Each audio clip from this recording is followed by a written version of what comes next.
നമസ്കാരം. ജന്മഭൂമിയിലേക്ക് സ്വാഗതം. വാർത്തകൾ ചുരുക്കത്തിൽ. തിരുവനന്തപുരം പാറ്റൂരിൽ കഴിഞ്ഞ ദിവസം രാത്രി അമിത വേഗത്തിലെത്തിയ കാറിടിച്ചു പരിക്കേറ്റ ബൈക്ക് യാത്രക്കാരൻ മലയങ്കീഴ് സ്വദേശി പ്രശാന്തിന്റെ അറ്റുപോയ കാൽ തുന്നിച്ചേർക്കാനായില്ല. അപകടത്തിൽ അറ്റുമാറി സെമിത്തേരിയിലെ കെട്ടിടത്തിൽ വീണ കാലിന്റെ ഭാഗം തുന്നിച്ചേർക്കാനായി ആശുപത്രിയിൽ എത്തിച്ചിരുന്നു. എന്നാൽ ചതഞ്ഞ നിലയിലായതിനാൽ തുന്നിച്ചേർക്കാൻ സാധിച്ചില്ലെന്ന് സ്വകാര്യ ആശുപത്രി അധികൃതർ പറഞ്ഞു. നിലവിൽ വെന്റിലേറ്ററിന്റെ സഹായത്തോടെയാണ് പ്രശാന്തിന്റെ ചികിത്സ തുടരുന്നത്. അപകടകാരണമായ കാർ ഓടിച്ചിരുന്ന ചടയമംഗലം സ്വദേശി സിദ്ധാർത്ഥ് ശിവൻ, ഒപ്പമുണ്ടായിരുന്ന വട്ടിയൂർക്കാവ് കാച്ചാണി സ്വദേശി അനന്തകൃഷ്ണൻ എന്നിവരെ കോടതിയിൽ ഹാജരാക്കി റിമാൻഡ് ചെയ്തു. പ്രതികൾ അമിതമായി മദ്യപിച്ചാണ് വാഹനം ഓടിച്ചതെന്ന് വൈദ്യപരിശോധനയിൽ കണ്ടെത്തി. 72ാമത് നെഹ്റു ട്രോഫി വള്ളംകളി നിശ്ചയിച്ച പ്രകാരം ഓഗസ്റ്റ് 22-ന് തന്നെ നടത്താൻ NTBR സൊസൈറ്റി യോഗം തീരുമാനിച്ചു. വള്ളംകളിയുടെ തീയതി മാറ്റണമെന്ന ആവശ്യം ഉയർന്നെങ്കിലും മുൻ നിശ്ചയിച്ച തീയതിയിൽ തന്നെ മത്സരം നടത്താനാണ് അന്തിമ തീരുമാനം. മാസങ്ങൾക്ക് മുമ്പ് കമ്മിറ്റി ഓഗസ്റ്റ് 22-ാം തീയതി നിശ്ചയിച്ചിരുന്നെങ്കിലും പിന്നീട് ഇതിനെതിരെ വിവിധ കോണുകളിൽ നിന്ന് വിമർശനങ്ങൾ ഉയർന്നിരുന്നു. ഇതോടെ തീയതി പുനഃപരിശോധിക്കുമെന്ന പ്രതീക്ഷയുണ്ടായിരുന്നു. ക്ലബ്ബുകൾ ഇതിനകം തന്നെ നിശ്ചയിച്ച തീയതി അടിസ്ഥാനമാക്കി മത്സരത്തിനുള്ള ഒരുക്കങ്ങൾ പൂർത്തിയാക്കിയെന്നും ഇനി തീയതി മാറ്റുന്നത് വലിയ സാമ്പത്തിക നഷ്ടത്തിന് ഇടയാക്കുമെന്നും യോഗത്തിൽ ചൂണ്ടിക്കാട്ടി. സാധാരണയായി എല്ലാ വർഷവും ഓഗസ്റ്റിലെ 2ാം ശനിയാഴ്ചയാണ് നെഹ്റു ട്രോഫി വള്ളംകളി സംഘടിപ്പിക്കുന്നത്. രാജ്യാന്തര ടൂറിസം കലണ്ടറുകളിൽ ഇടം നേടിയ പ്രധാന കായിക ടൂറിസം മേളയായതിനാൽ തീയതികളിൽ മാറ്റം വരുത്തുന്നത് അപൂർവമാണ്. 2018, 19, 24 വർഷങ്ങളിൽ പ്രളയം ഉൾപ്പെടെയുള്ള അസാധാരണ സാഹചര്യങ്ങൾ മൂലമാണ് പതിവ് തീയതികളിൽ നിന്ന് വള്ളംകളി മാറ്റേണ്ടി വന്നത്. സംസ്ഥാനത്ത് ഇന്നും നാളെയും തീവ്ര മഴയ്ക്ക് സാധ്യത. ഇന്ന് 11 ജില്ലകളിലും നാളെ 9 ജില്ലകളിലും ഓറഞ്ച് അലർട്ട്. കാസർഗോഡും വയനാടും എറണാകുളത്തും ആലപ്പുഴയിലും കോട്ടയത്തും ഇന്ന് വിദ്യാഭ്യാസ സ്ഥാപനങ്ങൾക്ക് അവധി. വടകര, താമരശ്ശേരി താലൂക്കുകളിലെ വിദ്യാഭ്യാസ സ്ഥാപനങ്ങൾക്കും അവധിയാണ്. ഓറഞ്ച് അലർട്ട് നിലവിലുള്ള സാഹചര്യത്തിലാണ് അവധി. കേരള തീരത്ത് മീൻപിടുത്തത്തിനും വിലക്ക് ഏർപ്പെടുത്തിയിട്ടുണ്ട്. പ്രൊഫഷണൽ കോളേജുകൾ, അങ്കണവാടികൾ, ട്യൂഷൻ സെന്ററുകൾ, മതപരമായ കേന്ദ്രങ്ങൾ തുടങ്ങിയ എല്ലാ സ്ഥാപനങ്ങൾക്കും അവധി ബാധകമായിരിക്കും. കാസർഗോഡ്, വയനാട് ജില്ലകളിൽ റെസിഡൻഷ്യൽ സ്കൂളുകൾക്കും കോളേജുകൾക്കും അവധി ബാധകമല്ലെന്ന് അധികൃതർ വ്യക്തമാക്കി. കോഴിക്കോട് ജില്ലയിലെ വടകര, താമരശ്ശേരി താലൂക്കുകളിലെ അവധി ഓൺലൈൻ ക്ലാസുകൾക്ക് ബാധകമല്ല. സർക്കാർ ആശുപത്രികളിലെത്തുന്ന പാവപ്പെട്ട രോഗികൾക്ക് നൽകാനുള്ള കോടിക്കണക്കിന് രൂപയുടെ മരുന്നുകളും ശസ്ത്രക്രിയാ സാമഗ്രികളും ബന്ധപ്പെട്ട ഉദ്യോഗസ്ഥരുടെ അനാസ്ഥ മൂലം നശിക്കുന്നു. കേരള മെഡിക്കൽ സർവീസ് കോർപ്പറേഷൻ ലിമിറ്റഡിന്റെ ഗോഡൌണുകളിൽ സംഭരിച്ചു വെച്ചിരുന്നവയാണിവ. 50 കോടിയോളം രൂപ വില വരുമെന്നാണ് പ്രാഥമിക നിഗമനം.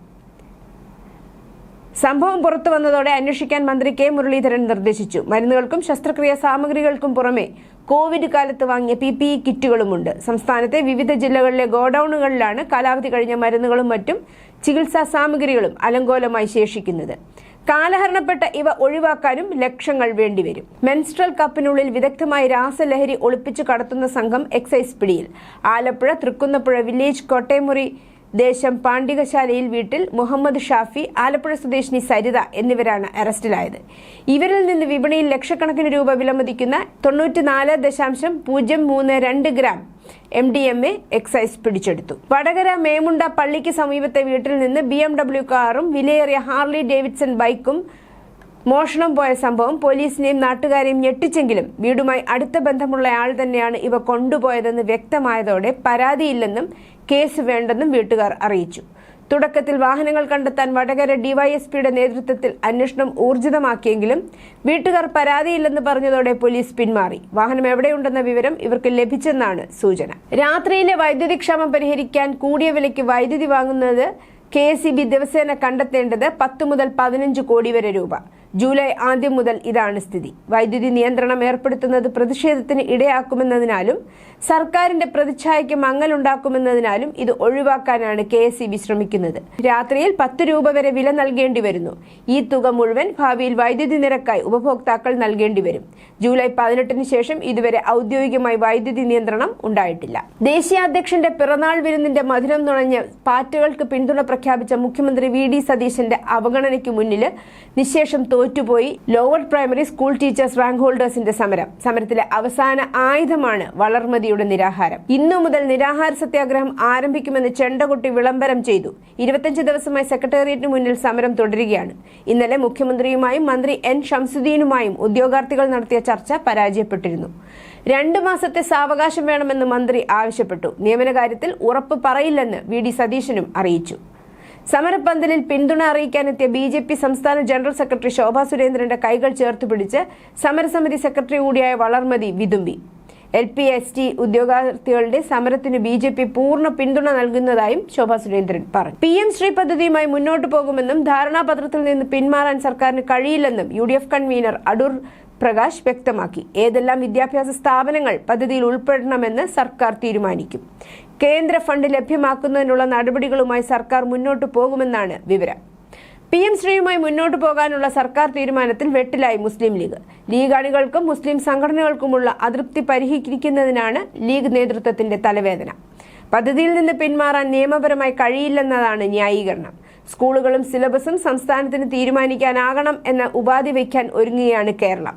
അതേസമയം ബുധനാഴ്ച മന്ത്രിസഭാ ഉപസമിതി യോഗം നടക്കും. സ്വന്തം മണ്ഡലമായ പറവൂരിൽ 2018 മഹാപ്രളയത്തിൽ തകർന്ന 217 വീടുകൾ പുനർനിർമ്മിച്ച് പുനർജനി പദ്ധതിക്കായി വിദേശത്ത് പണപ്പിരിവ് നടത്തിയെന്ന പരാതിയിൽ മുഖ്യമന്ത്രി VD സതീഷിന് വിജിലൻസിന്റെ ക്ലീൻ ചിറ്റ്.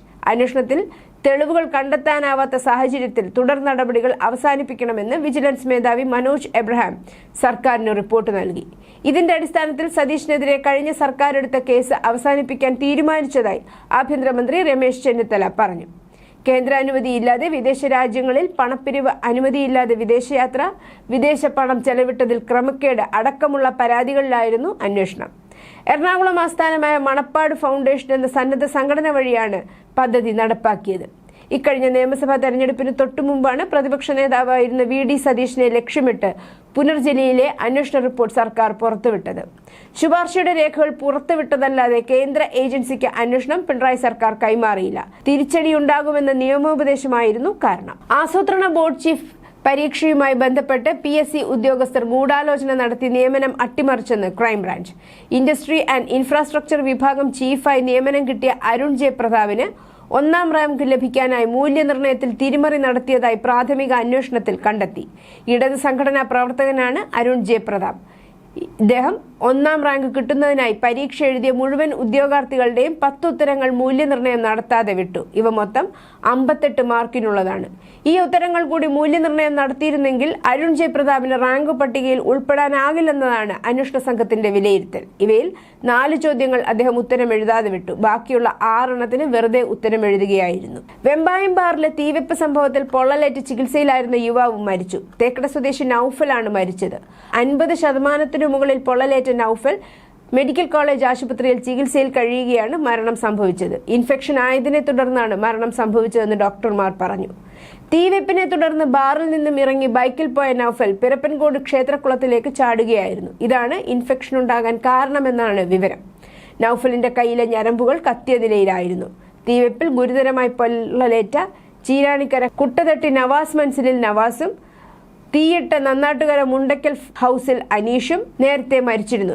കൂടാതെ ഇവർക്കൊപ്പം ബാറിലുണ്ടായിരുന്ന തേക്കട ഉണ്ടപ്പാറ സ്വദേശി രതീഷ് സംഭവശേഷം വീട്ടിനുള്ളിൽ തൂങ്ങി മരിച്ചിരുന്നു. ഇതോടെ സംഭവവുമായി ബന്ധപ്പെട്ടുള്ള മരണം 4ആയി. സർക്കാർ ഓഫീസുകളിലേക്ക് ഒരു അപേക്ഷ എഴുതുമ്പോൾ അതിൽ ഒപ്പിടുമ്പോൾ ചുവപ്പ്, പച്ച മഷി എന്നിവ ഉപയോഗിക്കാൻ പാടില്ലെന്ന തോന്നൽ ഭൂരിഭാഗം പേർക്കും ഉണ്ട്. എന്നാൽ അത് വെറും തെറ്റിദ്ധാരണ മാത്രമാണ്. സർക്കാർ ഓഫീസുകളിലേക്ക് ഏത് മഷി കൊണ്ടും അപേക്ഷ എഴുതാം. മഷിയുടെ നിറം ഏതായിരിക്കണമെന്നതിന് നിയമവും ചട്ടവും ഒന്നും ഇല്ലെന്നാണ് വിവരാവകാശ പ്രകാരം ലഭിച്ച മറുപടി. മാള സ്വദേശി ഷാൻഡി ജോസഫ് തട്ടകത്ത് വിവരാവകാശ നിയമപ്രകാരം നൽകിയ അപ്പീൽ അപേക്ഷയിലാണ് ഉദ്യോഗസ്ഥ ഭരണ പരിഷ്കാര വകുപ്പ് ജോയിന്റ് സെക്രട്ടറി PM രാധ ഇക്കാര്യത്തിൽ മറുപടി നൽകിയത്. ലോകത്ത് മറ്റാർക്കുമില്ലാത്ത അത്യാധുനിക മിസൈൽ ഈ വർഷം ഇന്ത്യ അവതരിപ്പിക്കുമെന്ന സൂചന നൽകി പ്രമുഖ മിസൈൽ ശാസ്ത്രജ്ഞൻ DRDOയുടെ മിസൈൽ ആൻഡ് സ്ട്രാറ്റജിക് സിസ്റ്റം വിഭാഗത്തെ നയിച്ചിരുന്ന ഡോക്ടർ U രാജാബാബുവാണ് ഇക്കാര്യം വ്യക്തമാക്കിയത്. എന്നാൽ മിസൈലിന്റെ പേര്, ദൂരപരിധി, വേഗത, വിക്ഷേപണ പ്ലാറ്റ്ഫോം തുടങ്ങിയ നിർണായക വിവരങ്ങൾ അദ്ദേഹം പുറത്തുവിട്ടിട്ടില്ല. ഇതോടെ പ്രതിരോധ രംഗത്തെ വിദഗ്ധർക്കിടയിൽ പുതിയ മിസൈലിനെ കുറിച്ചുള്ള ചർച്ചകൾ സജീവമായി. മാറിക്കൊണ്ടിരിക്കുന്ന യുദ്ധ സാഹചര്യങ്ങൾക്ക് അനുയോജ്യമായ അത്യാധുനിക സാങ്കേതിക വിദ്യകളോടുകൂടിയ മിസൈൽ ആയിരിക്കും ഇതെന്നാണ് വിലയിരുത്തൽ. പരീക്ഷാ ക്രമക്കേട് തടയുന്നതിനുള്ള ബിൽ രാജ്യസഭയിലും പാസ്സായതിന് പിന്നാലെ സോഷ്യൽ മീഡിയ വീഡിയോയുമായി പ്രധാനമന്ത്രി നരേന്ദ്രമോദി. പരീക്ഷാ ബിൽ പാസ്സായതിനെ പ്രധാനമന്ത്രി പ്രശംസിച്ചു. ഭാരതത്തിലെ പ്രവേശന പരീക്ഷാ സംവിധാനം പരിഷ്കരിക്കുന്നതിലെ വലിയ ചുവടുവെപ്പാണ് ഉണ്ടായിരിക്കുന്നത്. പരീക്ഷാ സംവിധാനങ്ങൾ കൂടുതൽ ദൃഢമാകും. ചോദ്യപേപ്പർ ചോർത്തിയതിന് പിന്നിലെ സംഘത്തിന് കടുത്ത ശിക്ഷ ഉറപ്പാക്കുമെന്നും അദ്ദേഹം വീഡിയോയിൽ പറഞ്ഞു. പ്രവേശന മത്സര പരീക്ഷാ തട്ടിപ്പുകാർക്ക് കൂടുതൽ ശിക്ഷ ഉറപ്പാക്കുന്ന ബിൽ പാർലമെന്റിന്റെ ഇരുസഭകളിലും പാസ്സായതിന് പിന്നാലെയാണ് ഇൻസ്റ്റാഗ്രാമിലും ഫേസ്ബുക്കിലും പ്രധാനമന്ത്രി നരേന്ദ്രമോദിയുടെ വീഡിയോ പ്രത്യക്ഷപ്പെട്ടത്.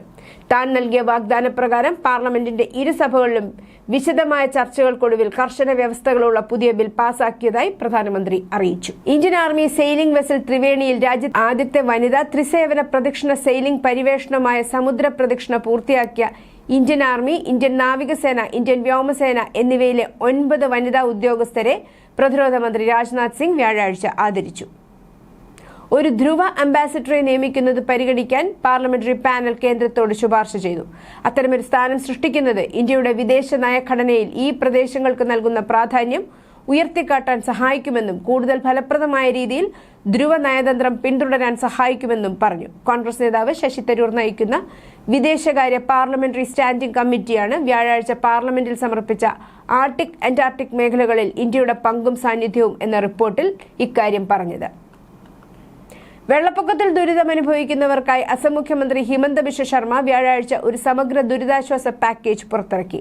ഭക്ഷ്യസഹായം, വിദ്യാഭ്യാസ സഹായം, വായ്പാ സഹായം, തകർന്ന സ്ഥാപനങ്ങൾക്കുള്ള സാമ്പത്തിക സഹായം എന്നിവ ഉൾപ്പെടെയുള്ള നിരവധി നടപടികൾ അദ്ദേഹം പ്രഖ്യാപിച്ചു. പഠനം പൂർത്തിയാക്കിയ ശേഷം രാജ്യത്ത് ജോലി ചെയ്യാൻ ആഗ്രഹിക്കുന്ന വിദേശ വിദ്യാർത്ഥികൾക്ക് ഡൊണാൾഡ് ട്രംപ് ഭരണകൂടം $1 ലക്ഷം ഫീസ് ചുമത്താൻ പദ്ധതിയിടുന്നതായി the Wall Street Journal report ചെയ്യുന്നു. അതേസമയം അന്താരാഷ്ട്ര വിദ്യാർത്ഥികൾക്ക് സർക്കാരിന്റെ അനുമതി തേടാതെ എത്രകാലം രാജ്യത്ത് തങ്ങാമെന്നത് പരിമിതപ്പെടുത്തുന്ന പുതിയ വിസ നിയമങ്ങൾക്ക് അന്തിമ രൂപം നൽകിയിട്ടുണ്ട്.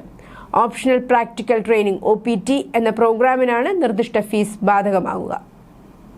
ഗാസയിലെ ഹമാസ് ഉൾപ്പെടെയുള്ള എല്ലാ സായുധ ഗ്രൂപ്പുകളെയും പൂർണ്ണമായും നിരായുധീകരിക്കുന്നതിനായി ബോർഡ് ഓഫ് പീസ് കരാറിലെത്തിയതായി US പ്രസിഡന്റ് ഡൊണാൾഡ് ട്രംപ്.